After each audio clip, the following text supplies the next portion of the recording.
તો વાત કરીએ જૂનાગઢની જૂનાગઢના માંગરોળમાં શોપિંગ સેન્ટરમાં છતનો કાટમાળ પડ્યો છે ત્યારે માંગરોળ નવા બસ સ્ટેશન પાસેની આ ઘટના છે। નગરપાલિકા શોપિંગ સેન્ટર લાંબા સમયથી જર્જરિત હાલતમાં છે ત્યારે પ્લાસ્ટરના પોપડા ખરી પડ્યા છે। જોકે સદનસીબે જાનહાનિ ટળી હતી। નગરપાલિકાની દુકાન મારી પોતાની છે, 10 નંબરની દુકાન છે। 2003 માં કોમ્પ્લેક્સ બનેલું છે। 2003 પછી અત્યારે ચાલે છે 2025। ઉપરથી રવેશમાંથી પોપડા પડે છે। એ કોઈ વખત નગરપાલિકા રિનોવેશન માટે આવેલા નથી અને એ પડે છે કસ્ટમર ઉપર। તો જવાબદારી કોની રહેશે? નગરપાલિકાની રહેશે કે અમારી રહેશે?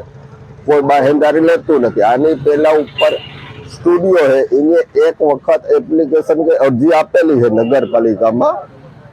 હજી લગી લોકો કોઈ વસ્તુની કાર્યવાહી કરતા નથી। પતરા કાઢી ગયા છે, પતરાની ઉપર જ પોપડા પડતા હતા અત્યાર લગી।